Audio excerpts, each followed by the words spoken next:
Hi guys, so we're about to talk about the laws of thermodynamics.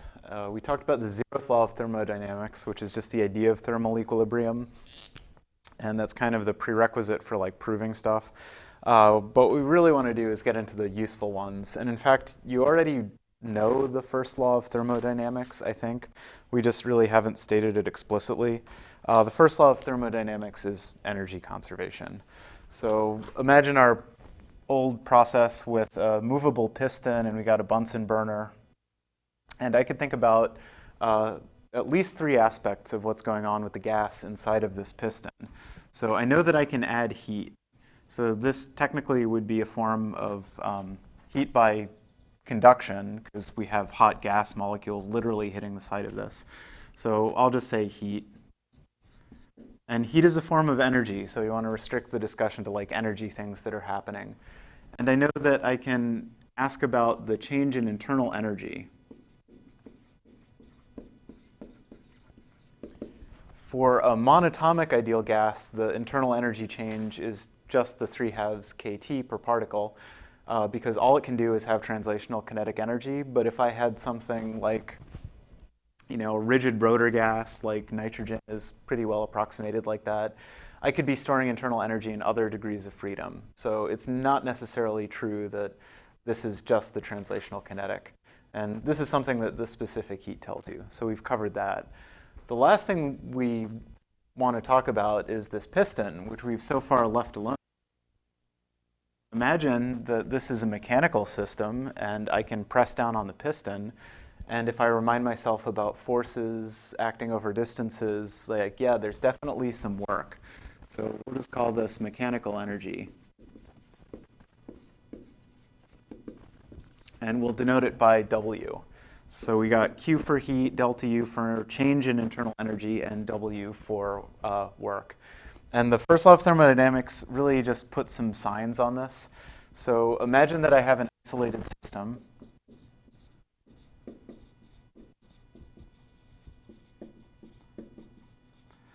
Which is to say that the gas inside of this container, the container's opaque. It's not like cooking off photons and losing energy that way.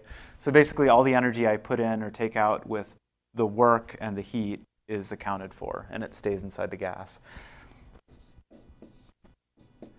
So conservation of energy, people, you know what's going to come next. I have two ways of changing the internal energy of the gas. I have Q and W. So of course, the first law of thermodynamics looks like this. That stupid minus sign. So what's going on with this minus sign is that a choice was made. You'll see the repercussions of this choice. Basically, this choice lets you interpret and find this work by just like the area under a curve instead of the negative area under the curve, so it does turn out to be nice. So this is, by definition, this in the first law of thermodynamics that we will use, this phrasing of it, this is the heat added to the system. Say, in this circumstance with the Bunsen burner cooking it, it's positive. If we replace that with an ice cube, this would be negative. Negative heat is being added to the system, aka heat's being removed. This is the work done by the system.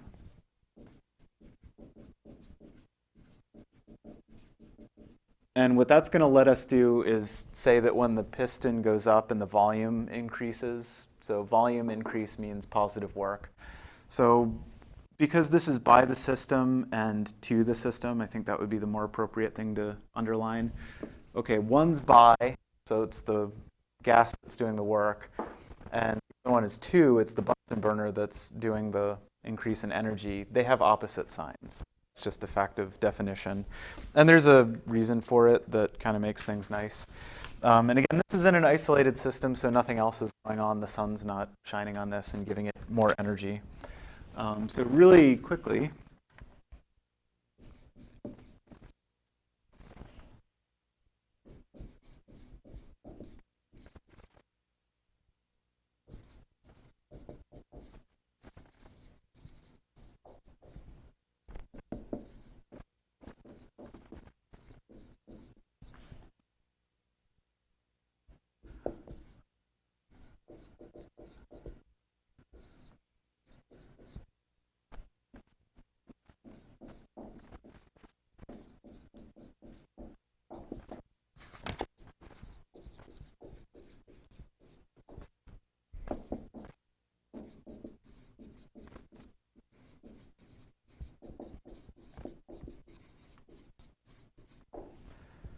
So no tricks whatsoever. If I wanted to be tricky, I would have said, for instance, um, something does 1,200 joules of work on the system, then I would have to think about SIGN signs.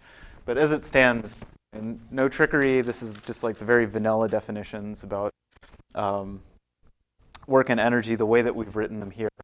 So I want to know the change system, heat added to the system minus the work done by the system. So the process you can imagine is maybe something like this, is I'm heating it up and the piston's expanding, so it's doing some work on the piston, and then any discrepancy in between the two of those is left in the gas itself. Okay, so added 1,500 joules, piston creeps up and does 1,200 joules of work. I have 300 joules left in the internal energy of the gas. And this would be in the form of the translational kinetic energy, the rotational, the vibrational, all of those internal degrees of freedom shared through the equipartition theorem. So it really just try to do this as little as possible, but there's some semantics. So the system does the work.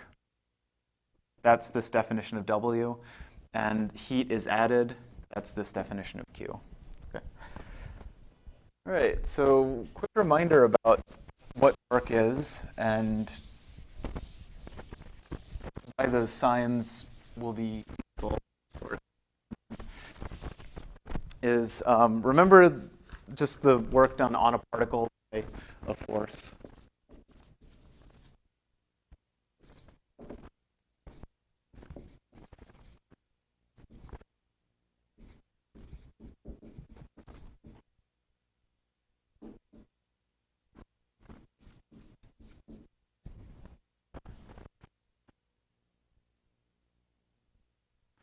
So to a whole bunch of forces.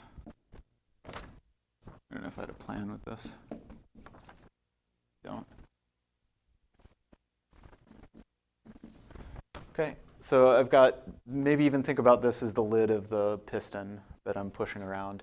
And I subject it to these four forces. So imagine object moves to the right. And the formula for work cosine.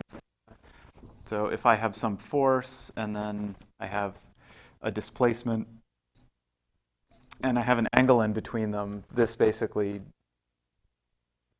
is the constant force formula. So if I have a varying force or if the thing's taking some funny trajectory, I couldn't use this, but so far for us, it'll be fine for pistons, actually, for the most part. Okay, so in this case, what this is saying is, let's say if I move to the right, so that would be D. This is a 90-degree angle, so in this case, there's no work done by force A. If I move to the right, I would definitely have work done by B. The distance it traveled, no angle in between them. Okay, now things start getting a little bit funnier. If I move this to the right, this angle is greater than 90 degrees. So in fact, the work done by C will be negative. And I would have to find out exactly what that angle is to put a number on it. And then finally, work done by force D, 90-degree angle again, so that's 0. And then these all have units. So that would be joules. So just quick reminder, the most important ones are the positive, negative. So if I have the thing moving in the direction of the force, that's positive work. If I were to flip this and I would have the thing in the opposite direction of the force, so if we added an E, then this would be a negative work. Okay, so these will be the two circumstances that describe the piston. Okay, so with that quick reminder, we can actually calculate from first principles work done on a piston or by a piston.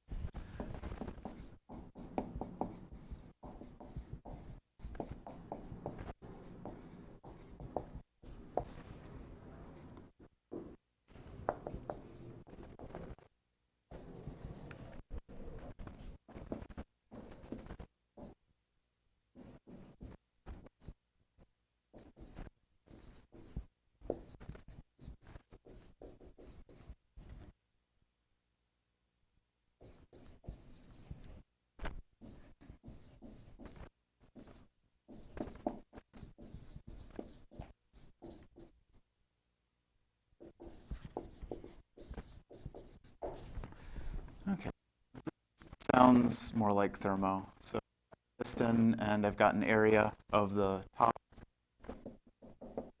and the gas is bashing the top of the piston to make it rise. And I know the pressure, so a real thermodynamic variable. And then this thing has gone upwards by 5 cm, so we'll just call that delta Y. Okay, so I know that pressure is equal to force per area, so that's maybe a good place to start, which we've been saying a lot, but I don't know if we've been doing any real detailed calculations with it. So 5,000 pascals is 5,000 newtons per meter squared. So I gotta multiply, so that's P is force per area. So I gotta multiply this by area and then just make sure the units work out. Squared, 10 cm squared. Gotta convert both of those centimeters to meters, so that's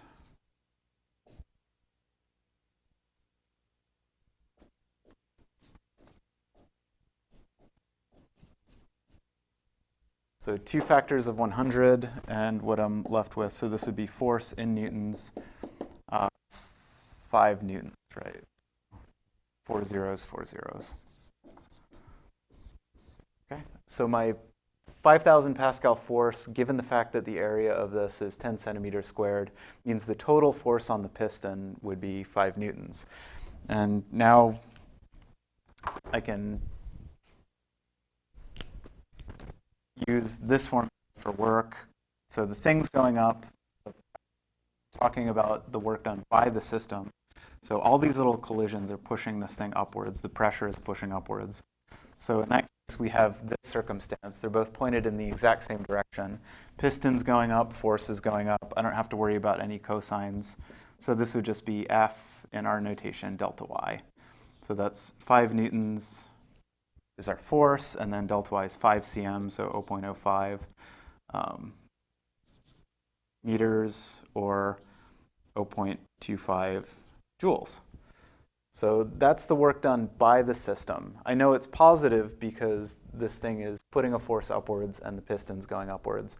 And I also have this kind of, maybe at this point, gut feeling that if the piston expands, the energy in the gas is going to diminish. So it's going to do positive work on the outside world, and it's going to lose energy as a consequence. Okay, so why did we bother putting numbers on that? So this is why we bothered putting numbers on that, is that this is the thing about that big, so that's 10 centimeters squared, and 5 centimeters is like an appreciable, height.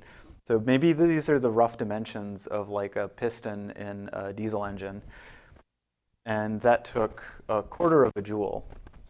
If you look at the total internal energy of a kilogram of nitrogen at STP, you get something like a megajoule. So there's like a huge amount of thermal energy available for us to do things like, this piston, you can just move it around like pretty easily. So this is, again, the kind of basis of the Industrial Revolution. So let me codify that. We did it painstakingly with numbers, but in general, this is how you get the work done by raising or lowering piston. And the nice happens, and you don't exactly see here with numbers, is that we have a second thermodynamic variable pop out. So let's see, let's just call this the work on a piston.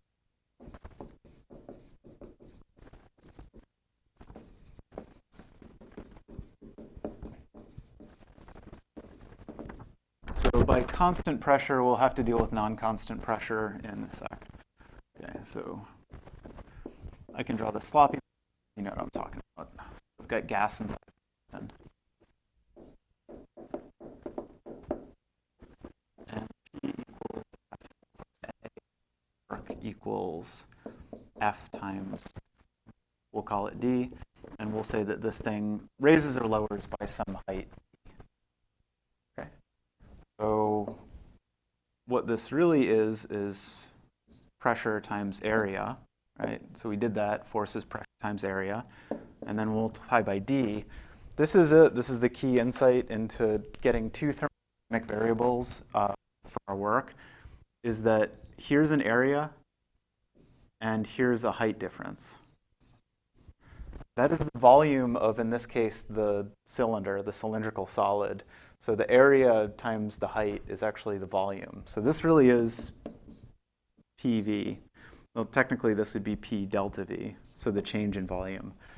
So the work done by a piston under constant pressure is the pressure times the change in volume. So if the change in volume is positive, we do positive work on the piston. If it's negative, it presses down, we do negative work. So, but the great thing is P and V are pressure and volume thermodynamic variables. This is really great. Okay. And what we can do is we can visualize this on a PV diagram, and we'll stay here for probably, in your opinion, too long. So writing it out once, this is pressure, and this is volume, and this is a PV diagram. I will draw this process, okay? And this is a kind of needlessly complicated thing to draw this process. We have a constant pressure, so that pressure is constant. And we're increasing our volume. So this is V initial. So this is our thermodynamic process. So constant pressure, we start at VI, we end at PF. And then what we've calculated is that the work is equal to P naught, the pressure, times delta V. And I'll expand that a little bit. So it's P naught VF minus VI.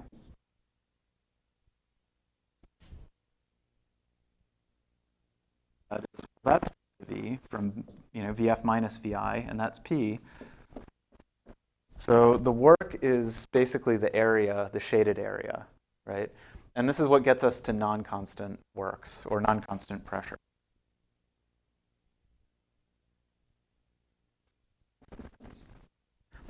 So that's why that minus sign exists. So we can talk about the shaded area, the area under the curve of the PV diagram, and not the negative area, because negative area is a little bit of a funny concept.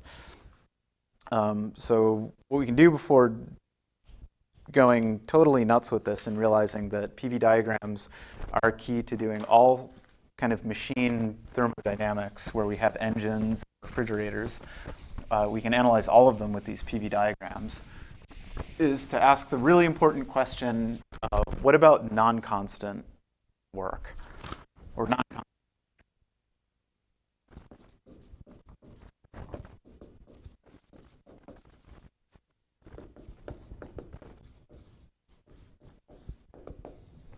And if you've had integral calculus, you know the answer,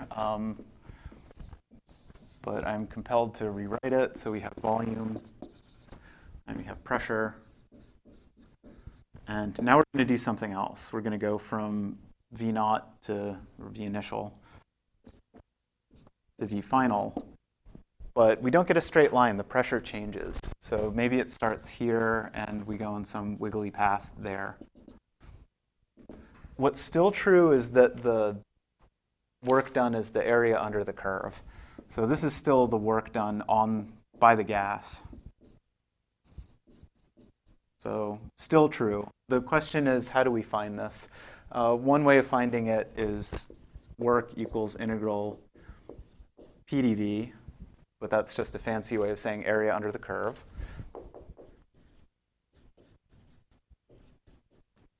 The other way of doing it, if you really had to and you couldn't be bothered to learn calculus, or if it's a really gross curve, to be honest, numerically, is you would split this up into wedges. So here's, over this region, P is roughly constant.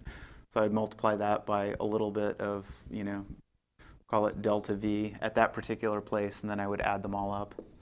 So the sum of all of the individual slices. But one way or another, it's area under the curve. For you guys, all the areas that you'll be asked to find areas under curves for will be simple geometric shapes like circles and triangles and trapezoids and things like that. So, okay. So let's this just qualitatively first. So here's a PV diagram, and I'm going to draw a circular or a closed process. So I'm going to go from A to B to C.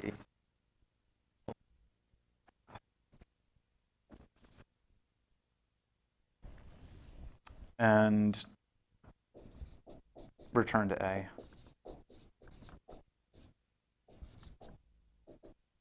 So this is what's called a cycle, thermodynamic cycle.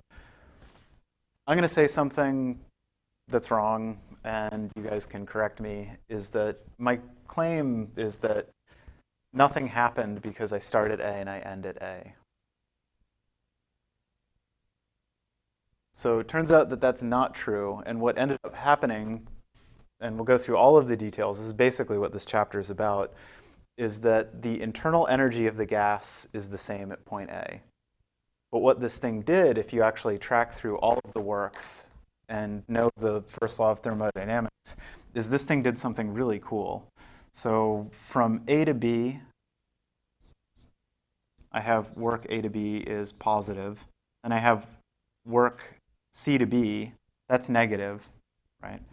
We're going from a big volume to a small volume. And secondly, I can look at the areas under these curves, and I can also note that work A to B's magnitude is greater than work B to C's. It's like literally a bigger number of joules, throwing away the sign. And then what's true about work C to A, our last leg of the trip? I don't see any area under this curve. So in fact, this is what's called isochoric process, so constant volume, so there's no work done. So that's 0. So I have one positive term that's bigger than one negative term when I add them all up.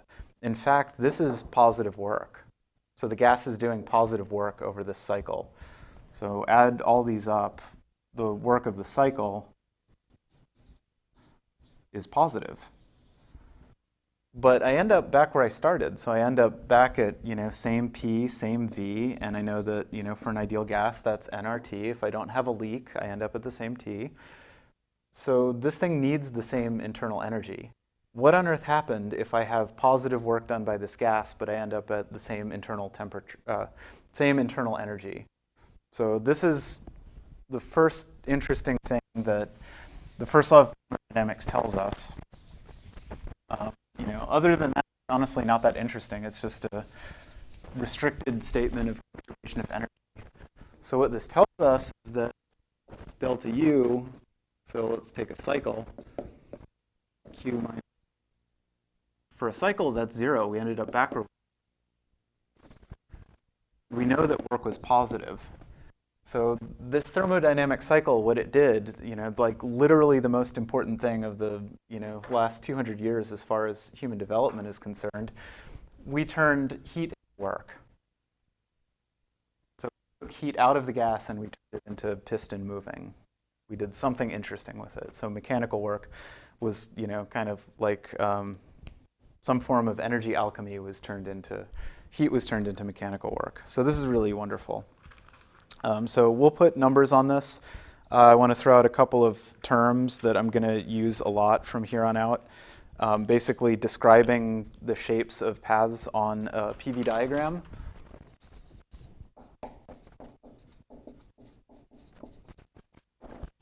So a process is isothermal.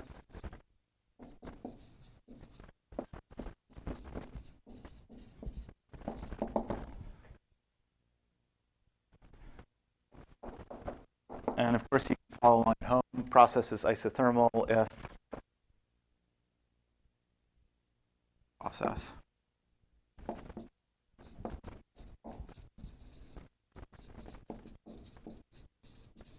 So at no point do we change the temperature. A process is isobaric. So now we're starting to get maybe if pressure is constant along the process. Process is isochoric if volume process. And you actually will possibly called isovolumetric. which I don't like. I mean, I think you should just stick to the dumb old terminology. Okay, there are 2 more isomolar is exactly what you think it is.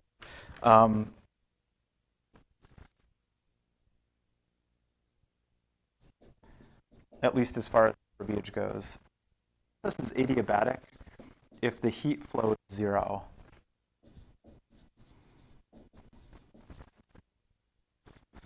So adiabatic means that no heat goes in or goes out, but the rest are just named after the actual state variables. So PV and N would be isomolar. So with that out of the way, I can start using terminology, and we can do one problem with numbers.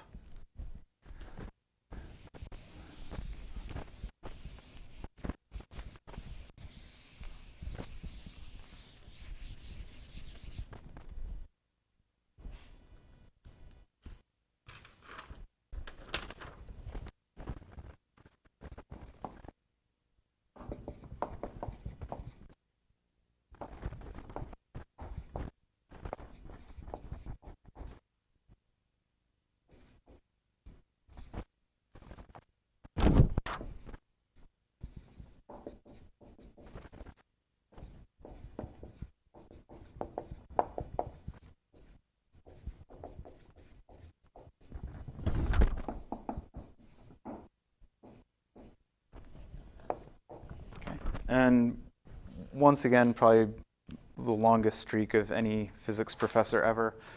No tricks. So these are our pure definitions, work done by the gas and heat added to the gas.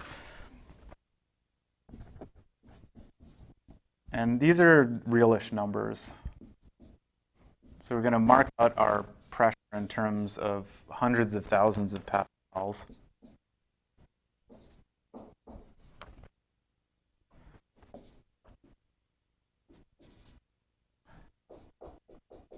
And liters. So if you think about like a car engine, they do quote the volume of the engine.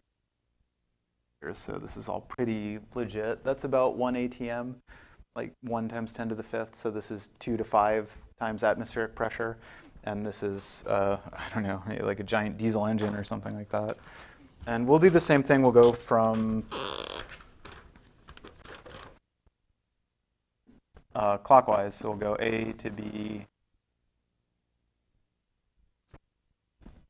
Okay. And so the total work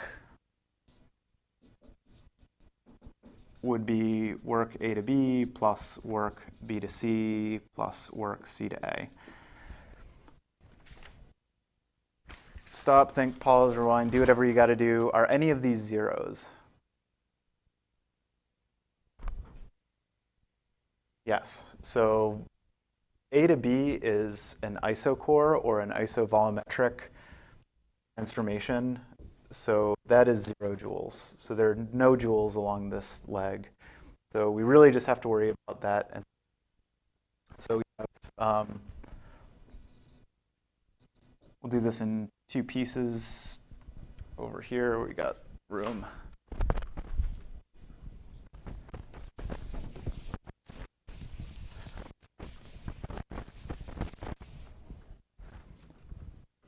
So work from B to C is this triangle piece.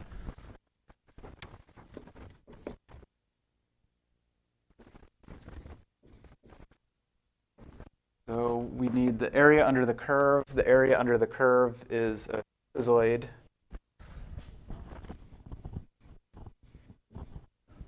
Whose base is 6 liters and whose heights are 5 and 2.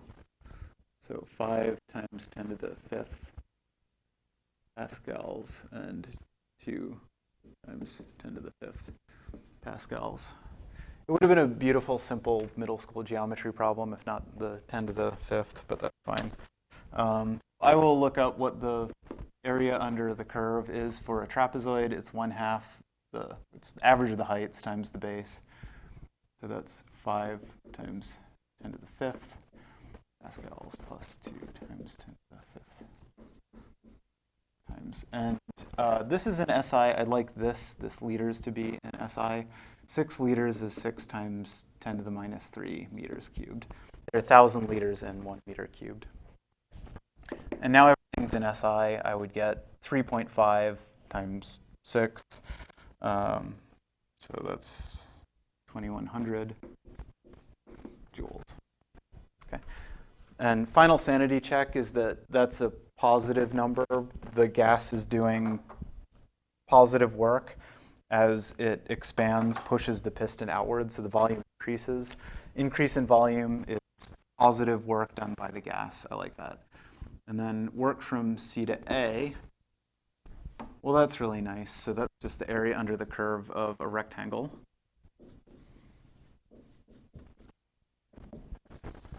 And the rectangle's base is 6 liters, and the rectangle's height is 2 times 5th pascals. So without really fussing over the unit, same thing. That's 6 times 10 to the minus 3. That gives me like minus. Okay, I'll make a mistake. So this is the mistake that you could make. This is,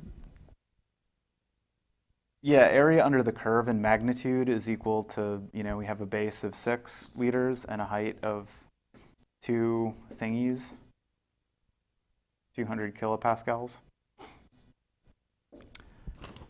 I got to worry about the sign. So this is the piston being pushed in. So the volume is decreasing. So by our definition, anytime you're going this way on a PV diagram, that is negative work done by the gas. So this is minus. And the way I would do that, if you're a real formula person, it's just the formula that we already figured out.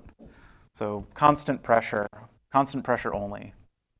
Final minus initial. Final is smaller than initial. We end up at a smaller volume. So that really is negative.